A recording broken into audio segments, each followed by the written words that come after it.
सदर आरिफ अलवी जी PTI chairman Imran Khan जी लाहौर के ज़मान park पर रिहायशगाती मुलाकात मुल्क की मौजूदा सियासी सूरत हाल से तफ़सीली ॻाल्हियूं ज़रीन मूजिब मुलाकात दौरान पंजाब और खैबर पख्तूनख्वा में इलेक्शन की तारीख़ न ॾियण ते ॻणती ज़ाहिर सूबन में इलेक्शन की तारीख़ न मिलण ते सदर जा आइनी अख्तियार इस्तेमाल करण ते मुशावरत इमरान खान जो चवण है त इलेक्शन कमीशन चूंडुनि बाबति पंहिंजी आइनी ज़िम्मेवारी पूरी करण खां इनकारी है 90 ॾींहनि अंदरि पंजाब और खैबर पख्तूनख्वा में इलेक्शन न थी त आइन की भञ खड़ी हूंदी। पंजाब और खैबर पख्तूनख्वा में इलेक्शन की तारीख़ ॾियण लाइ सुप्रीम कोर्ट में दरख्वास्त दाख़िल इस्लामाबाद हाई कोर्ट पारां दाख़िल करायल दरख्वास्त में मौक़िफ़ इख्तियार कयो वियो त आइन तहत असेंबली टुटण बाद 90 ॾींहनि अंदरि चूंडूं कराइण लाज़मी आहिनि। अदालत मुक़ररी मुदत ताईं चूंडूं करण जो हुकुम जारी करे। इमरान खान असेंबली वञण नथो चाहे त इलेक्शन जो छो विढ़ी रहियो आहे, छो न इमरान खान के अदालत घुराए पुछा कयूं। सुप्रीम कोर्ट नेब तरमीमुनि केस में PTI चेयरमैन इमरान खान के तलब करण जो इशारो ॾेई छॾियो। Chief justice Umar Ata Bandial remarks में चयो त मुल्क जे समूरनि मसइलनि जो हल अवाम जे फ़ैसिलनि सां मुमकिन आहे। अवाम करप्शन खां पाक हुकूमत चाहे तो मौजूदा पार्लियामेंट के जानी वाणी अणपूरो छॾे वियो। पार्लियामेंट में थींदड़ कानून साज़ी भी तकरारी थी रही है। Election commission speaker ruling case में चयो हो त नवंबर 2022 में चूंडूं करण लाइ तैयार है। हुकूमती वकील दलील ॾींदे चयो त सियासत के अदलिया के सियासत में धिके वियो। अदालत हुकूमत न करे। चीफ जस्टिस चयो त अदलिया हुकूमत नथी करे। पाण मुरादो नोटिस में भी एहतियात कयूं पिया। सियासी बहरान पैदा थींदो त अदालत मुदाखलत कंदी आहे। मुल्क जी सब खां वॾी पार्टी सरबराह नेब तरमीम के चैलेंज कयो आहे। हुकूमत छॾण बाद भी इमरान खान के वरी जंग। लाहौर हाई कोर्ट पारां इस्तीफ़ाउनि जी मंज़ूरी मुअतल करण बाद PTI मेंबर्स पार्लियामेंट हाउस आमद साजिदा बेगम, फौजिया बहराम, रुखसाना नवीद, आसमा अदीद, नुसरत वाहिद, नफीसा खटक और मोहम्मद मुर्तज़ा इकबाल सेनेट में अपोजिशन लीडर शहजाद वसीम जी चैम्बर पहुता। असेंबली इजलास शिरकत न कई जॾहिं त पार्लियामेंट में गॾु गुज़िरियल इजलास में शिरकत जो फैसलो कौमी असेंबली के स्पीकर राजा परवेज़ अशरफ चयो त खेनि लाहौर हाई कोर्ट जो फैसलो न मिलो। जॾहिं अदालती फैसलो मिलियो त पढ़ण ऐं परखण खां पोइ अॻिते जी हिकमत जोड़ी वेंदी। गुज़िरियल ॾींहुं PTI जे 43 MNS जी इस्तीफ़ाउनि जी मंज़ूरी मुअतल कई हुई। पंजाब के वॾे वज़ीर जी एडवाइस ते असेंबली टोड़ण वारी असम्बली ते सही न कई। उन करे इलेक्शन की तारीख़ ॾियण मुंहिंजी ज़िम्मेवारी नाहे। पंजाब के गवर्नर मलिक रहमान सूबे में चूंडनि की तारीख़ ॾियण बाबति PTI जी दरख्वास्त ते लाहौर हाई कोर्ट में जवाब जमो कराए छॾियो। PTI जी दरख्वास्त ॾंड सां गॾु रद्द करण जी इस्तदा। PTI जे वकील दलील ॾींदे चयो त गवर्नर चूंडनि की तारीख़ न ॾिनी त मामलो इलेक्शन कमीशन न वेंदो। ॿी सूरत में सदर तारीख़ ॾेई सघे थो। वफ़ाक़ी हुकूमत जे वकील लार्जर बेंच जोड़ण जी इस्तदा कंदे चयो त अदालत पंहिंजो ज़हन अॻु ई ठाहे चुकी आहे। उन करे लार्जर बेंच जोड़ी वञे।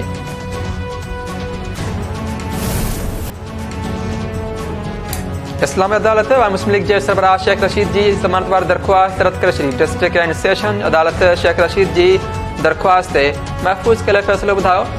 मरीज़ की अदालत शेख रशीद जिस्मानी रिमांड वारी इस्तदा रद्द करे छॾी। खेसि जुडिशियल रिमांड ते जेल मोकिलण जो हुकुम।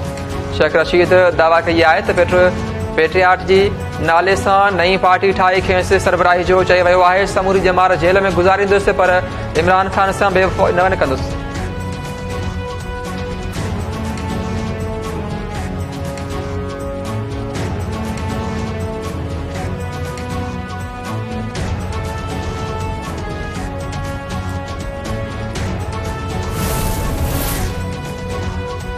नओं पलेस्तर लगाइण सां इमरान खान नओं कूड़ ऐं नओं इल्ज़ाम लगाए थो। ही दहशतगर्दी कश्मीर ऐं क़ौमी सलामती ते क़ौमी क़यादत सां गॾु वेहण लाइ तयार नाहे। वफ़ाक़ी वज़ीर मरियम औरंगज़ेब जी तनक़ीद। सोशल मीडिया ते बयान जारी कंदे मरियम औरंगज़ेब चयो त शहीदनि ख़िलाफ़ मुहिम हलाईंदड़नि ऐं हज़ारा बिरादरी जी जनाज़नि खे ब्लैकमेलिंग चवंदड़ मुल्क खे कीअं गॾु कंदो। क़ौम में नफ़रत, बद तहज़ीबी ऐं नफ़रत जो ज़हर पखड़ींदड़ इदारनि ख़िलाफ़ ज़हर उगाचे रहियो आहे। इमरान खान पंहिंजी कूड़नि बयाननि सां दहशतगर्दनि जी मदद करे रहियो आहे।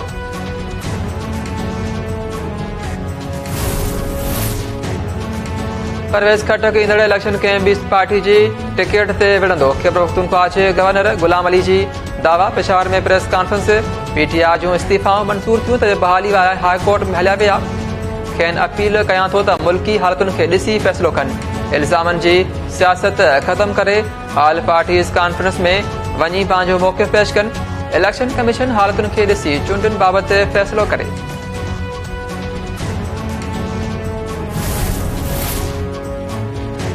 सिंध जे एहतिजाज खां पोइ मुल्क में नवनि सूबनि जे क़याम बाबति क़ौमी असेंबली जे कमेटी जो अॼोको ॾिठल इजलास मुलतवी। कमेटी जे चेयरमैन खुर्शीद शाह जो चवणु आहे त सूबा क़ाइमु करण जो कमेटी वटि मैंडेट ई नाहे।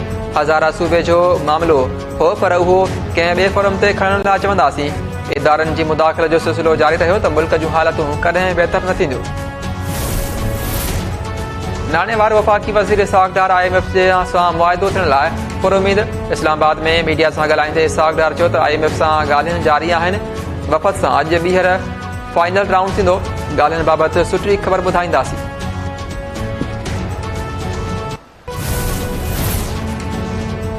सिंध काबीना सूबे में कणक जी ख़रीदारी जो हदफ़ 1.4 मैट्रिक टन मुक़ररु करे छॾियो। कणक जो फ़ी मण 4,000 रुपया फ़ी मण मुक़ररु। ज़राअत खाते काबीना खे ब्रीफिंग ॾींदे ॿुधायो सिंध में हेलत 4 मिलियन टन कणक जी पैदावार थींदी। काबीना NICVD खे लाठी में 40 एकड़ ज़मीन ॾियण जी मंज़ूरी ॾिनी आहे। DG एनिमल इंस्टीट्यूट डॉक्टर नज़ीर कलोड़ खे पाकिस्तान वेटनरी काउंसिल लाइ नामज़द बि कयो वियो।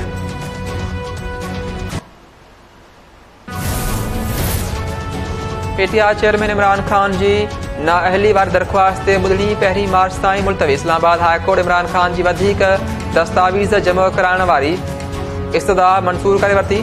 Chief justice Aamir Farooq remarks न त अॻु में दरख़्वास्त ॿुधण जोगी हुअण या न हुअण बाबति फ़ैसिलो कंदासीं।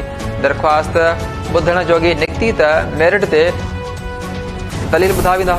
Sindh high court Sukkur bench Sindh जे तालीमी बोर्ड्स खे मैट्रिक ऐं इंटर क्लास जी शागिर्दनि खां इम्तिहानी फ़ी वठण खां रोके छॾियो। अदालत पारां शागिर्दनि खां वरितल फीस वापसि करण ऐं बिना फीस जी इम्तिहानी फारम जमा करण जो हुकुम। सखर लाड़काणे मीरपुर ख़ासि हैदराबाद ऐं कराची बोर्ड जे इंतिज़ामिया खे फ़ैसिले ते अमल दरामद जी हिदायत। जस्टिस सलाउद्दीन पंवर रिमार्क्स न त सिंध में 80% माण्हू ग़रीब आहिनि। फीस किथां ॾेई सघंदा। मैट्रिक ऐं इंटर जा बिना फीस जे फारम जमा कया वञनि। अदालती हुकूमत अमल न थियो त इन अदालत जी कार्रवाई कई वेंदी। अदालत सखर नवाब शाह लाड़काणो ऐं मीरपुर ख़ास में बंदि पियल स्कूल जो रिकॉर्ड बि तलब करे वरितो।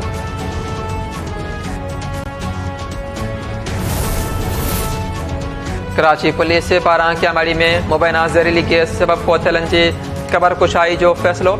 आजी सिंध वाक़े जी जांच लाइ SSP सलीम शाह सरबराही में जांच टीम जोड़े छॾी। जांच टीम ॻोठ अली मोहम्मद पहुची इलाइक़े वासियुनि खां वाक़े बाबति ॼाण वरिती।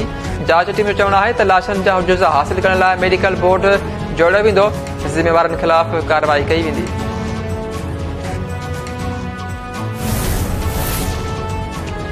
शहदादपुर में मुबैना ग़लति इंजेक्शन लॻण सां ॿारड़ी फोत। वारसनि जो डॉक्टर ते गफ़लत जो इल्ज़ाम। सिम्स अस्पताल में मुबैना ग़लति इंजेक्शन लॻण सां 2 ॿारनि जी मुमल लाखो फोत थी वई। वासियुनि जो चवणु आहे त ॿारड़ी जी तबियत ख़राब थियण सां अस्पताल खणी आयासीं। डॉक्टर जी लापरवाही ऐं मुबैना गफ़लत इंजेक्शन लॻण सां ॿारड़ी फोत थी वई। ऐं ऑस्ट्रेलिया भारत ख़िलाफ़ पहिरीं टेस्ट मैच जी पहिरीं इनिंग में 177 रन्स ते ढेर थी वई। मार्नस लेविशिन 49, स्टीव स्मिथ 37 ऐं एलेक्स कैरी 36 रन्स ठाहियूं। भारत पारां रविंद्रा जडेजा जी शानदार बॉलिंग 5 रांदीगरनि खे पवेलियन जो रस्तो ॾेखारियो। रवि चंद्र अश्विन 3, मोहम्मद शामी ऐं मोहम्मद सिराज हिक रांदीगर खे आउट कयो।